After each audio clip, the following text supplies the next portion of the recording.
Students, কেমন আছেন আপনারা? আশা করি ভালো আছেন। তো আমরা কয়েকদিন গ্রাফিক্যাল রিপ্রেজেন্টেশন করলাম, তাই না? Bar chart, pie chart, histogram, frequency curve, standard frequency curve. তো এখন আমরা করব অ্যানালাইসিসের মতো measures of central tendency.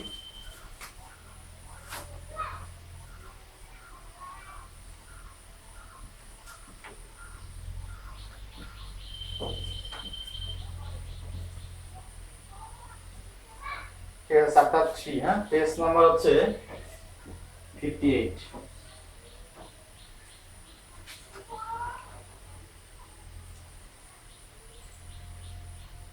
What is measures of central tendency?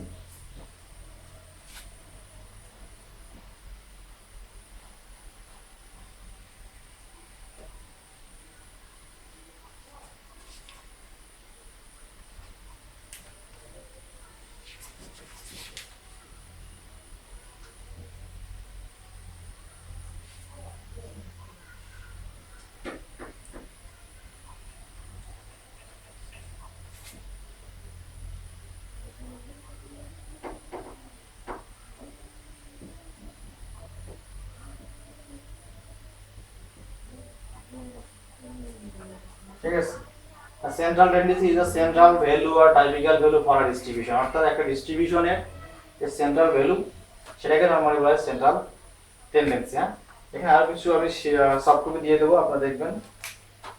It may also called a central or location of the distribution. তো ডিস্ট্রিবিউশনের সেন্টারকে বলা হয় central tendency. or a measure of central tendency is a summary measure that attempts to describe a whole set of data with a single value that represent the middle or center of the distribution. Okay, তো একটা summary measure যেটা কি করবে, ডিস্ট্রিবিউশনের একটা single value তার মাধ্যমে পুরো ডিস্ট্রিবিউশনটাকে represent করবে, সেটাকে বলা হয় সেন্ট্রাল টেন্ডেন্সি। মনে করেন যে আপনাদের ক্লাসের স্টুডেন্টদের বা এক একজনের হতে পারে 20, 18, 19, 17, 22। এখন যদি আমরা একটা মাঝে মাঝে মান নেই, সাপোজ 20, আমরা বলতে চাই 20টাই হচ্ছে মোটামুটি, যেমন দেখবে সব স্টুডেন্টের 20-এর কাছাকাছি, তো আমরা 20 ধরলাম 20। তো সেই 20টা হচ্ছে কি, পুরা ক্লাস স্টুডেন্টদের বয়সের একটা রিপ্রেজেন্টেটিভ ভ্যালু, যার মাধ্যমে আমরা পুরা ক্লাস স্টুডেন্ট সম্পর্কে একটা আইডিয়া পেলাম যে স্টুডেন্টদের মোটামুটি বয়সটা কত, 20-এর কাছাকাছি। হ্যাঁ, এটাকে বলা হবে সেন্ট্রাল টেন্ডেন্সি। তো এর কিছু ইম্পর্টেন্স আছে। Number 1,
helpful in last one, huh?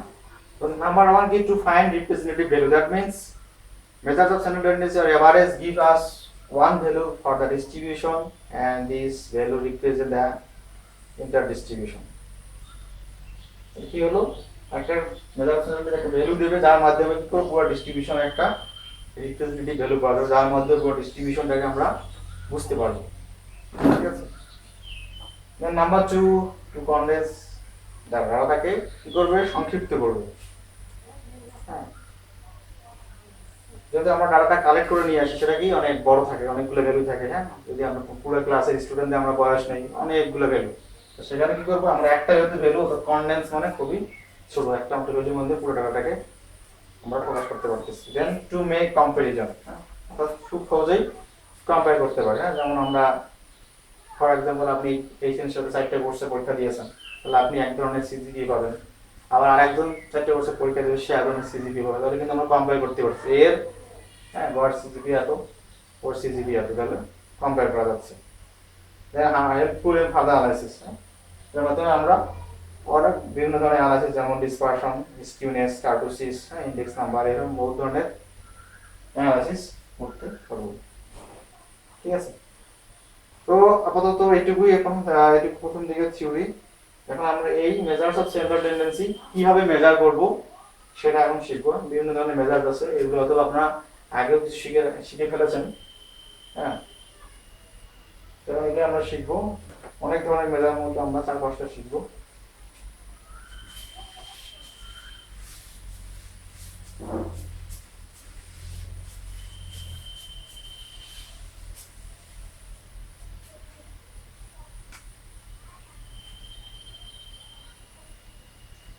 তো নাম্বার 1 হচ্ছে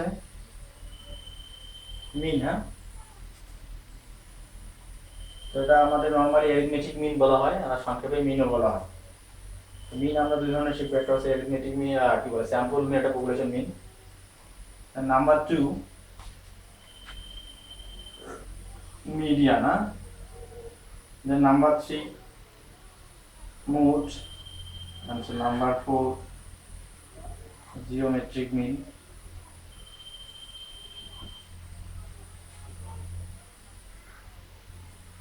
এছাড়া হারমোনিক মিন আছে, ট্রাইমিন আছে, এগুলো আমরা শিখবো না। ওকে, এছাড়া আবার মিনের একটা স্পেশাল পার্ট আছে, সেটা হচ্ছে ওয়েটেড মিন। আবার জিওমেট্রিক মিনের ক্ষেত্রে আমরা আরেকটা শিখবো, যখন আমাদের ভ্যালুগুলো সাকসিসিভ থাকবে না, টাইম ওভার ভ্যালু, তখন আমরা আরেক ধরনের মিন শিখবো। ওকে, এখন প্রথমে আমাদের মিন হচ্ছে আমাদের দুই ধরনের হবে, একটা হচ্ছে পপুলেশন মিন আর একটা হবে স্যাম্পল মিন। হ্যাঁ, number 1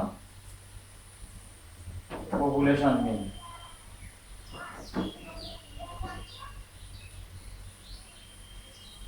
and number 2 sample mean. And মনে আছে তো what is population and what is sample?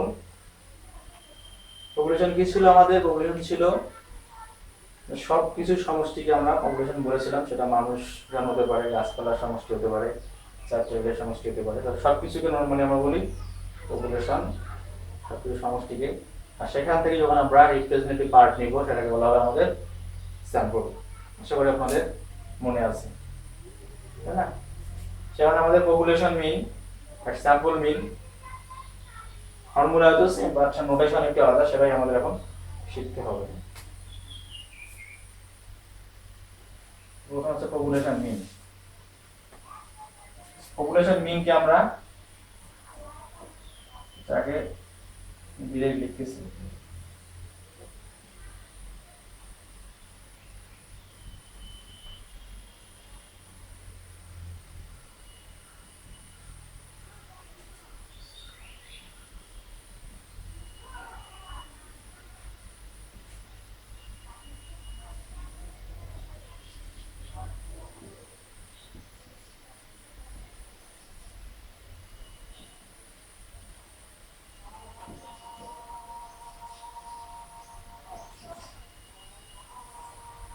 So population mean definition হচ্ছে কি sum of all values in the population divided by number of values in the population, অর্থাৎ কতগুলো value আছে সবগুলোর সমষ্টি ডিভাইডেড বাই কতগুলো আছে সেটা দিয়ে ভাগ করলে আমরা পপুলেশন মিন পাবো। যেমন আপনাদের ক্লাসে যদি 50 জন স্টুডেন্ট থাকে, সো 50 জন স্টুডেন্টদের আমরা যদি গড় মার্কস জানতে চাই, তাহলে কি করতে হবে? 50 জন কে কত মার্কস পেয়েছে সেটা হবে উপরে লিখে সবগুলো যোগ আর ভাগ করতে হবে টোটাল কতজন, আমাদের 50 জন, তাহলে আমরা পপুলেশন মিন পেয়ে যাব। এটাকে যদি আমরা ম্যাথমেটিক্যালি লিখি, ঠিক আছে, পপুলেশন মিন কে আমরা লিখব মিউ দ্বারা। মিউ সমান হচ্ছে summation x divided by capital M। ঠিক আছে, এটা কি? এটাকে আপনারা কিন্তু প্রোনাউন্সিয়েশন করবেন মিউ, ঠিক আছে, এটা কিন্তু গ্রিক লেটার, সো এটা হচ্ছে মিউ। তাহলে পপুলেশন মিন কে আমরা কি দ্বারা লিখবো, মিউ দ্বারা লিখবো। মিউ সমান কি summation x divide by capital M, মনে থাকবে। তাহলে এই নোটেশন অর্থাৎ মিউ দেখলেই বুঝতে হবে সেটা কি, পপুলেশন মিন। ঠিক আছে, তাহলে পপুলেশন মিনের ফর্মুলা হলো summation x divide by capital M।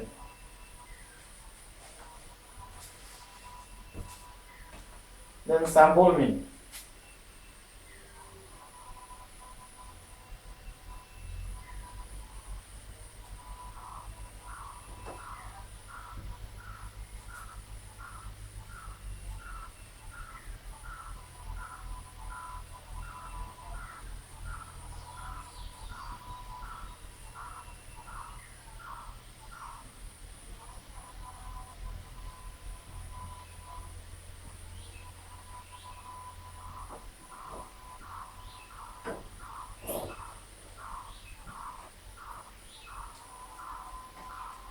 Here the sum of all values in the sample and divided by total number of values in the sample.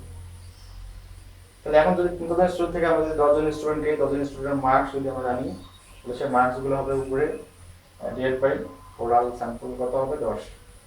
So আমরা ভাগ করলে যা হবে সেটা হবে স্যাম্পল মিন। তো স্যাম্পল মিন কে আমরা লিখব x বার, x বার সমান সমান summation x divide by small m। ঠিক আছে, ঠিক আছে, x বার, হ্যাঁ মনে থাকবে x বার উচ্চারণ আছে x বার। x বার সমান summation x divide by small m। এটা ছিল ক্যাপিটাল এর, এটা হলো স্মল m। হ্যাঁ, এটা ছিল মিউ, এটা হলো x bar. Summation x divide by capital m, summation x divide by small m। Sample যেহেতু ছোট মনে রাখবেন, স্যাম্পল যেহেতু ছোট এজন্য স্মল m ব্যবহার করতে হবে। আর পপুলেশন যেহেতু বড় এজন্য ক্যাপিটাল m। হ্যাঁ, এটা মনে রাখার জন্য। ঠিক আছে, তাহলে এখন হচ্ছে যে আমরা কখন পপুলেশন মিন বের করব আর কখন স্যাম্পল মিন সেটা মনে রাখতে হবে। তো যদি বলে দেওয়া থাকে যে ফাইন্ড দ্য পপুলেশন মিন, তাহলে অবশ্যই আপনারা কি করবেন, এই ফর্মুলা দিয়ে পপুলেশনের মিন বের করবেন। আর যদি বলে find the sample mean, so আপনারা এই ফর্মুলা দিয়ে স্যাম্পল মিন বের করবেন। এখন যদি কিছু বলা না থাকে তাহলে কি করবেন? তো নরমালি যেহেতু পরীক্ষার সময় অনেক কম থাকে, তো আমরা কি করব, এই স্যাম্পলই দেব, ডাটাটা দেব কি স্যাম্পলই দিব। সো আপনারা কিছু বলা না থাকলে যদি বলে ফাইন্ড দ্য মিন, তো আপনারা কি করবেন, স্যাম্পল মিন বের করবেন। ঠিক আছে, আর যদি বলা থাকে তাহলে তো যেটা থাকবে সেটা বলবেন। এখন আমরা একটা एग्जांपल দেখি কিভাবে পপুলেশন মিন আর স্যাম্পল মিন বের করে। যদিও আপনারা পড়ার কথা কিন্তু অনেক আগে পড়েছেন এবং খুবই সহজ, নরমালি আপনারা করতেই থাকেন। তো আমরা একটা কাল্পনিক ডাটা নিতেছি।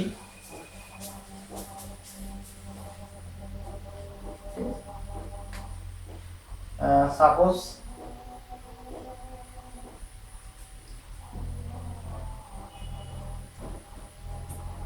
consider a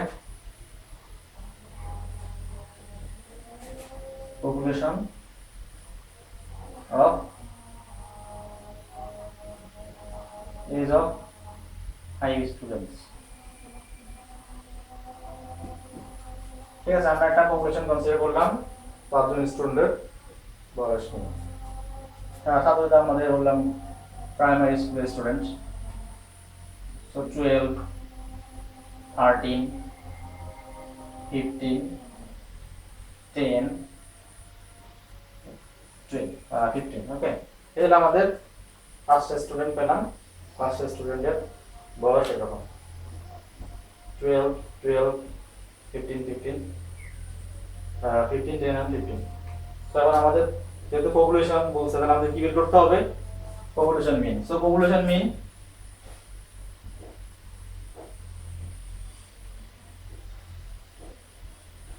আমরা লিখব মিউ, মিউ ফাংশন কি summation x by capital M। হ্যাঁ, আপনারা চাইলে এখানে লিখতে পারেন হিয়ার m কত 1 2 3 4 and 5, so n equal to 5।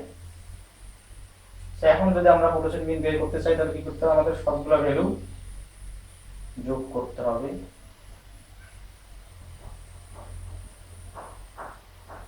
এর পে নিচে n এর মান হচ্ছে 5।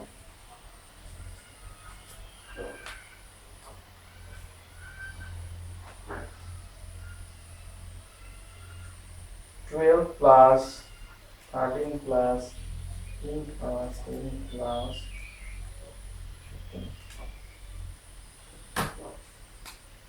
আমরা বললাম 65 divided by 5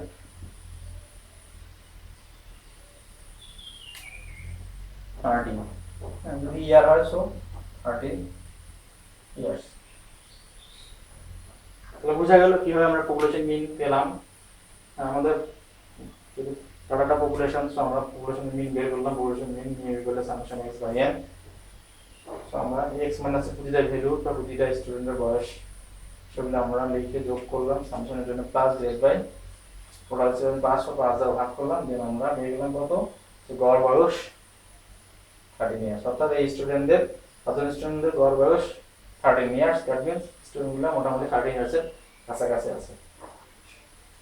ওকে, এখন আমরা স্যাম্পল মিন কিভাবে কালেক্ট বের করব। এখন যদি আমরা এই ডাটাটাকে স্যাম্পল কনসিডার করি, তাহলে আমরা সেম পদ্ধতিতে স্যাম্পল মিন বের করতে পারবো। যেমন আমরা ধরলাম অ্যামাউন্টটা দিয়েছি যা স্যাম্পল,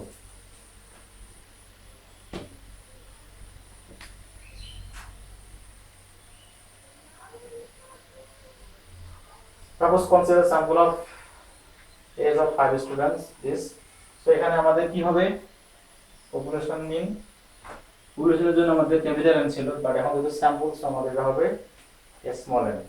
তো আমাদের কি বের করতে হবে, স্যাম্পল মিন।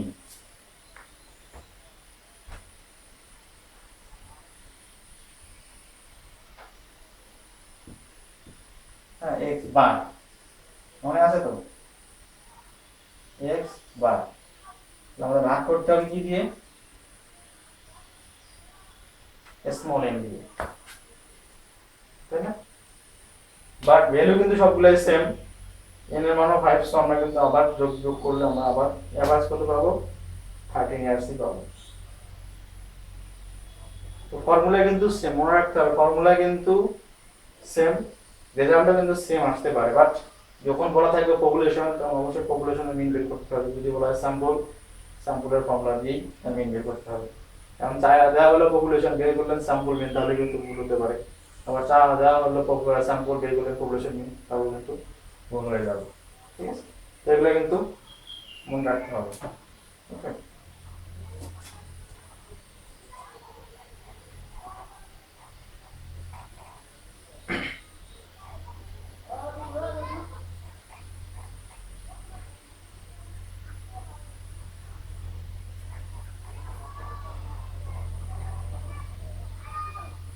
আপনারা যদি প্র্যাকটিস করতে চান, পেজ নাম্বার 62 এ অনেক एग्जांपल আছে, complete the minimum of following population values, number 1, number 2, তারপর 7, 8, 9, 10 যেগুলো প্র্যাকটিস করতে চান সেটা করতে পারেন। পেজ নাম্বার 62, হ্যাঁ, যাদের যাদের ভালো লাগে তারা অবশ্যই প্র্যাকটিস করবেন। সেখানে হচ্ছে মিনের কিছু ক্যারেক্টারিস্টিক্স আছে, প্রপার্টিজ আছে, সেটা আছে page number 61।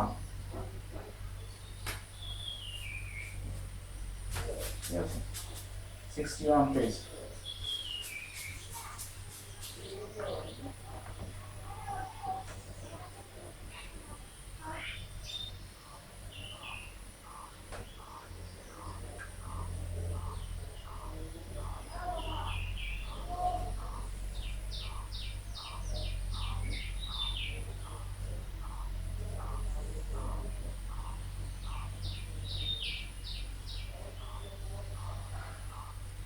Properties or characteristics of arithmetic mean. Okay. So number 1, কি বলছে, every set, আমি লিখতেছি না, হ্যাঁ, আপনারা সফট কপি দেখে পড়ে নেবেন, বইয়ের ভিতরে আছে।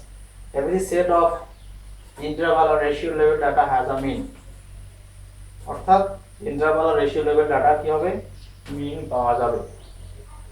তো আপনাদের মনে আছে যে কোনগুলো ছিল ইন্টারভাল লেভেল ডাটা, আর কোনগুলো ছিল রেশিও লেভেল ডাটা, টেম্পারেচার, এই ড্রেস সাইজ, এগুলো ছিল আমাদের ইন্টারভাল লেভেল ডাটা, আবার এই হাই লেভেল এগুলো ছিল রেশিও লেভেল ডাটা। এখানে আরো কিছু এক্সাম্পল দেওয়া আছে, যেমন এজ, ইনকাম, ওয়েটস। এসব ডাটা কি হবে, অ্যারিথমেটিক মিন বের করা যাবে। Then number 2, all the values are included in computing the mean. সবগুলা ডাটাকে আমাদের লাগবে যদি আমরা মিন বের করতে চাই। দেখুন আমরা কি করছিলাম, মিন বের করলাম, আমাদের সবগুলো ডাটার মধ্যে 5টা ছিল, 5টাই কিন্তু এখানে ইউজ হয়েছে। এটাই বলতেছে all the values are included in computing the mean বের করতে গেলে আমাদের সবগুলো ভ্যালুকেই লাগবে। দেন নাম্বার 3 বলছে the mean is unique. That means there is only one mean in a data set. Okay, ডাটার মধ্যে কি হবে, অবশ্যই একটাই মিন থাকবে, মিন ইউনিক। হ্যাঁ, অর্থাৎ এই যে আমি যদি আমাদের যোগ বিয়োগ ঠিক থাকে, আমার যেমন 13 আসছে, কারণ আপনি যদি যোগ বিয়োগ করেন, যদি সঠিক আছে আপনারও 13 আসছে আসবে, আর একজন যদি করে সেও যোগ বিয়োগ করলে 13 আসছে আসবে। বাট যদি ভুল করেন তাহলে কিন্তু আপনার একরকম আসবে, আর একজন ভুল করলে আর একরকম আসবে। দেখতে হবে মিনকে অবশ্যই ইউনিক হতে হবে। ওকে, number 4, the sum of the deviation of each value from the mean is 0. অর্থাৎ যদি আমরা মিন থেকে সবগুলা ভ্যালু থেকে মিন বিয়োগ করি, তারপর যোগ করি, যে সামটা হবে সেটা কি হবে, 0 হবে। এটা একটা প্রমাণের মতো আমরা দেখতেছি। Case number 61, sum of deviation of each value from mean is 0.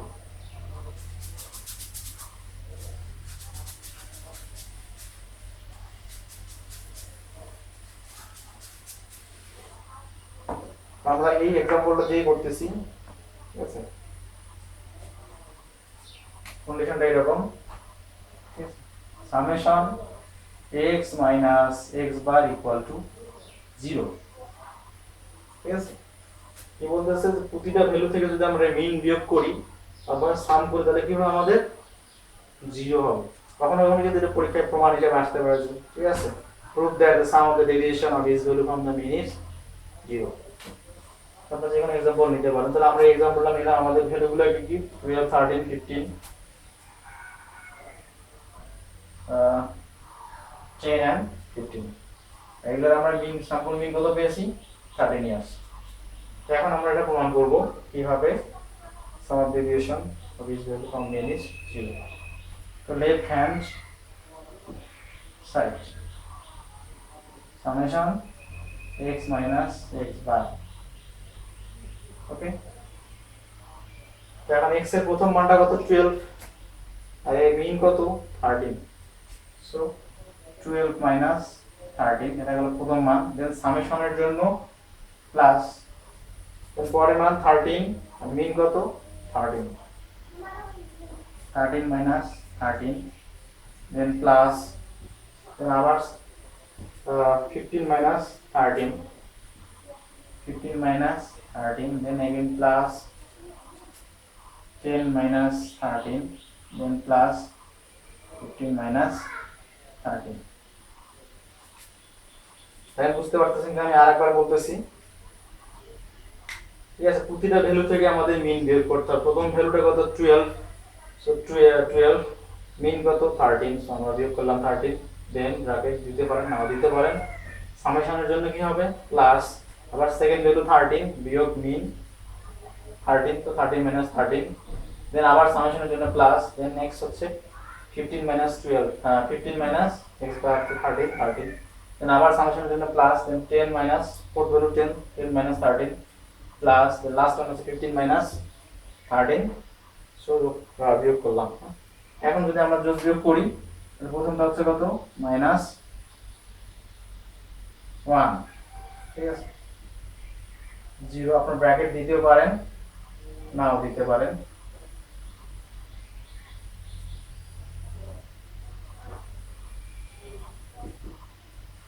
এখন যদি আমরা যোগ বিয়োগ করি, সো আমি একদম বেশি লিখতেছি যাতে আপনাদের প্লাস মাইনাস মাইনাস, আমরা 2 2 যোগ করলে হবে 60, 0 যোগ করলে তো 0, দেন হচ্ছে -3 আর -1, -1 -3 যোগ করলে হবে কত, -4। সো পেলাম কত আমরা 0। সো আমাদের রাইট অ্যানসার কত ছিল, 0 রাইট হ্যান্ড সাইড আপনার চাইলে রুট আর